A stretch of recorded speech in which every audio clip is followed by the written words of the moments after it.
नमस्कार दोस्तों, finally election आ रहे हैं 2022 के और कौन बनेगा मुख्यमंत्री वो सबसे बड़ी बात है।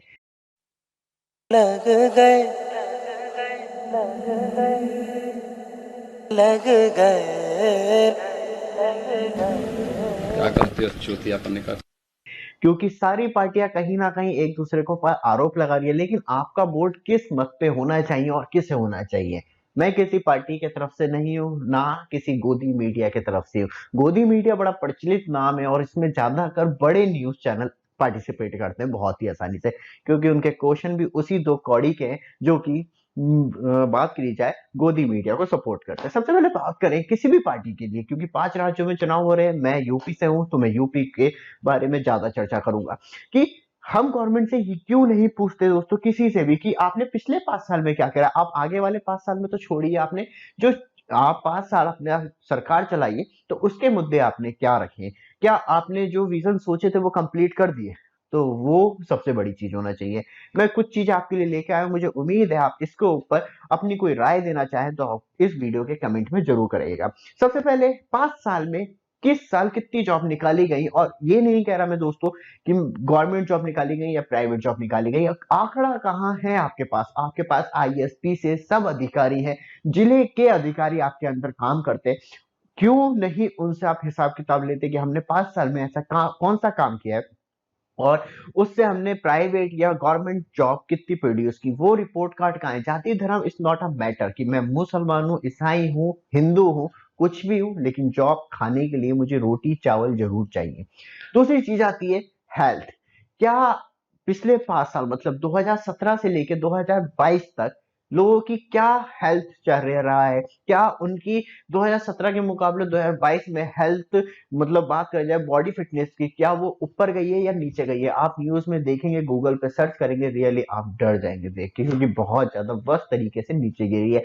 बात करें हॉस्पिटलाइजेशन की, जैसे कि कंडीशन ऑफ हॉस्पिटल, जैसे कि आप प्राइवेट हॉस्पिटल में जाते हैं तो वहां पे एक अलग से रौनक होती है, लेकिन जैसे ही आप किसी गवर्नमेंट हॉस्पिटल में घुसते हैं तो 2017 के बाद से बहुत बड़ा इफेक्ट तो ये पड़ा है कि हॉस्पिटल की जगह वो मंदिर ज्यादा दिखता है। ऐसा नहीं होना चाहिए। जो चीज है बचपन से देखते हुए आए उसी चीज का इफेक्ट ज्यादा होना चाहिए। आप हॉस्पिटल को मंदिर और मंदिर को मस्जिद बनाने में कोशिश ना करें, क्योंकि लोग अच्छी तरीके से समझते हैं, कुछ लोग एक बहकावों में आ जाते हैं, लेकिन आपकी अपना मत होना चाहिए हर चीज को लेके। दूसरी चीज यह है कि दोस्तों कि हॉस्पिटल का कलर व्हाइट होता है, लेकिन यूपी में क्योंकि तब अनपढ़ कोई सीएम बनता है तो भभुआ कलर ही करवाता है, ये सबसे इंपॉर्टेंट थिंग होती है। और दोस्तों हम बात करें कि एक फैमिली में कितने, क्या आपने इन 5 सालों में एक साल ऐसा नहीं सोचा कि सर्वे करवा के देखा जाए क्या हम यूपी में वो काम कर पा रहे हैं या नहीं कर पा रहे हैं? क्या हम आने वाली गवर्नमेंट के लिए अपना पक्ष रख पाएंगे कि एक परिवार में कितने लोगों के पास गवर्नमेंट जॉब है, प्राइवेट जॉब है, उनकी मतलब इनकम है वो कितनी है? मगर किसी को चिल्लम फूकनी है और सो जाना है, सुबह उठना है और टीवी चैनल वालों को मतलब गोदी मीडिया को बुला लेना है, भगवान की आरती कर लेनी है और कंप्लीट हो जाना है मिशन 2-5 साल का, और बैठ के बस चरस और चिल्लम आराम से फूकनी है। दूसरी चीज आती है दोस्तों, क्या मतलब 2017 के मुकाबले 2022 के मुकाबले मैं एसपी को भी उतना ही जिम्मेदार मानता हूं जितना बीजेपी को मानता हूं कि 2017 से लेके पिछले 5 साल चले जाए तो आपने क्या किया। वो भी एक बहुत बड़ा विषय बनता है, उसकी बात अभी आगे करेंगे, क्योंकि अभी करंट वाली स्थिति की बात करें तो दोस्त बहुत ज्यादा वर्स्ट है यूपी में। आप ग्रो लेवल देखते हैं 2017 के बाद, क्या 2022 में लोग कह सकते हैं कि मेरी सैलरी इतने परसेंट बढ़ी है? बीच में कोरोना महामारी आई तो उसमें क्या स्टेप लिए गए, क्या बिजनेस ग्रोथ किए गए, क्या आपका इंफ्रास्ट्रक्चर था आफ्टर कोरोना? और एक साल कोरोना रहा, 4 महीने रहा, तो आपने ऐसा क्या किया जिससे लोग आकर्षित हों आपके साइड? नथिंग। चिल्लम फूकनी है, सो जाना है। दूसरी चीज आती है दोस्तों विजन आफ्टर 5 ईयर। क्या राम मंदिर एक ऐसा मुद्दा है, क्या वो 5 साल तक चल पाएगा? क्या मतलब मैं खाना ना खाऊं और राम मंदिर पे जाके रोज दर्शन करूं तो क्या मेरा पेट भर जाएगा? क्या मुझे वहां पे मैं जाके भीख भी मांगू तो मैं क्या भारत में आने वाले टाइम में, क्यों प्रधानमंत्री युवा में भविष्य देखते हैं भारत का, तो वो क्या भविष्य मेरे में देख पाएंगे? क्या मैं रोज जाके राम मंदिर में जाके चरण स्पर्श करूं? तो पीएम मोदी भी आएगा बीच में, नहीं चाह रहा था। और बात करें दोस्तों पर फैमिली इनकम, क्या मतलब 2017 के मुकाबले 2022 में ऊपर गई है या डाउन गई है? क्योंकि खुद ये मतलब नीति आयोग के आंकड़े थे कि मतलब अच्छे खासे करोड़ों में संख्या पहुंच गई थी जिनकी जॉबलेस हुए। वो इम्पोर्टेंट है, उन्हें कैसे जॉब में वापस लाया जाए। और जो जनरेशन मतलब मैं ये नहीं कहता कि आज की डेट में इंस्टीट्यूट से एक अच्छा विकल्प निकल रहा है और जो बच्चे बीटेक करने जा रहे हैं वो हर किसी को जॉब मिल रही है, उसमें से शायद 2 या 3% ही आंकड़ा रह गया, बहुत ज्यादा वर्स्ट कंडीशन है। मैंने 2000 मतलब 13 में एडमिशन लिया था बीटेक में। आफ्टर दो मतलब जो बच्चे की क्वांटिटी थी आप सुनेंगे तो थोड़ा सा जरूर, क्योंकि हमें सिविल ब्रांच में था तो हमारी एक क्लास में 60 बच्चे थे लमसम, तो टोटल जो क्वांटिटी थी हमारे सिविल इंजीनियरिंग वाले बैच में वो 116 बच्चे थे, लेकिन पास आउट होते होते वो 65 ही बचे, मतलब बीच में इतने उन्हें बैकअप कर दिया। लेकिन तब हम फोर्थ ईयर से निकले तो दोस्तों टोटल सारे ब्रांच की, सिविल इंजीनियर की बात करूं, इलेक्ट्रॉनिक्स इंजीनियर की बात करूं, इलेक्ट्रिकल इंजीनियर की बात करूं, कंप्यूटर साइंस वालों की बात करूं, मात्र 75 बच्चे रह गए थे सारी ब्रांचों को मिला के। जैसे कि कंप्यूटर साइंस की बात की जाए तो 2013 में सिर्फ 250 बच्चे एक पार्टिकुलर क्लास में थे कंप्यूटर साइंस वाले में, उनमें सेक्शन बांट रखे थे। तो ऐसी कंडीशन है एजुकेशन की इंडिया में। शिलान्यास जरूर किए जा रहे हैं, लेकिन शिलान्यास के बाद क्या ये चेक करा जा रहा है कि हॉस्पिटल की कंडीशन है उन्हें रिपेयर करके पहले उन्हीं को बेटर बना लिया जाए? नए बनाने से ज्यादा बेटर है कि पुराना जो है उसी में थोड़ा पैसा लगा के उसे और डेवलप कर दिया जाए।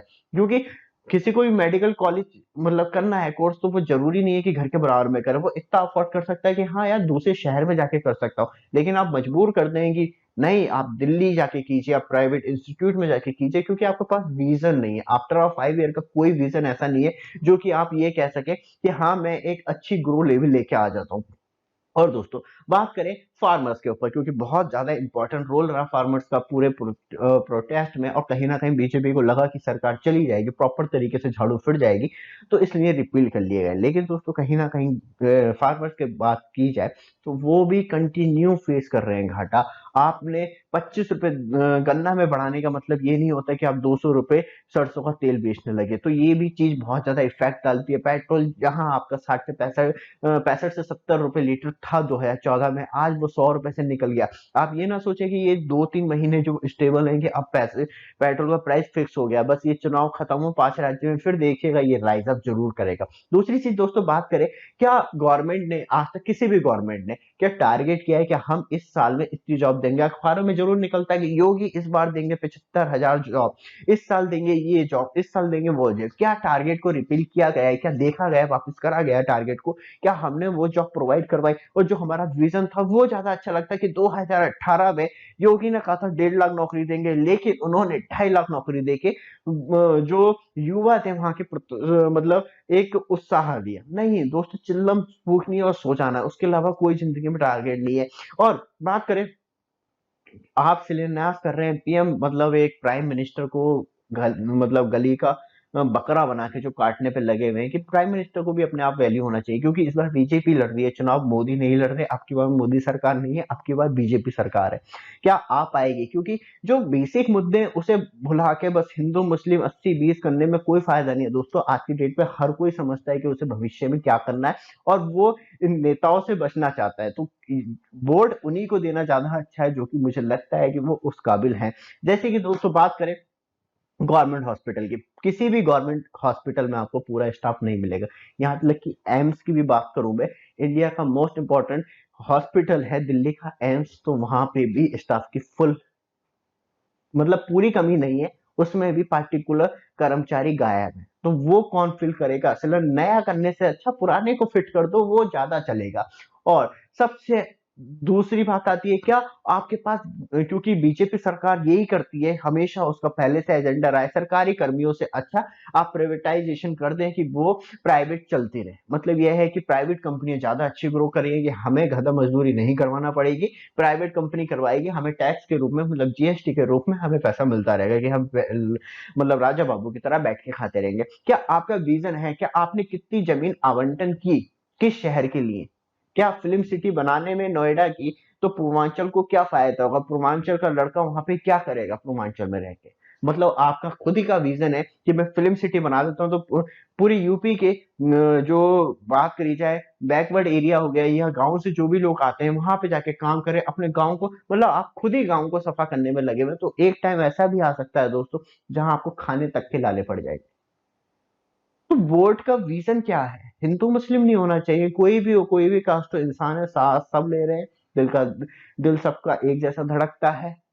सब रोज का दिनाचार्य करते हैं। कोई मस्जिद में जाता है, कोई मंदिर में जाता है, कोई चर्च में जाता है। मैं मंदिर में जाता हूँ, तो मंदिर में मैं कितनी बार जाता हूँ साल में, मेरे से ये पूछा जाए तो शायद मेरे पास जवाब भी नहीं होगा, क्योंकि मैं काउंट भी नहीं करता। और मेरी वो काउंटिंग 20 से या मतलब 15-20 बार से भी ज्यादा नहीं होगी।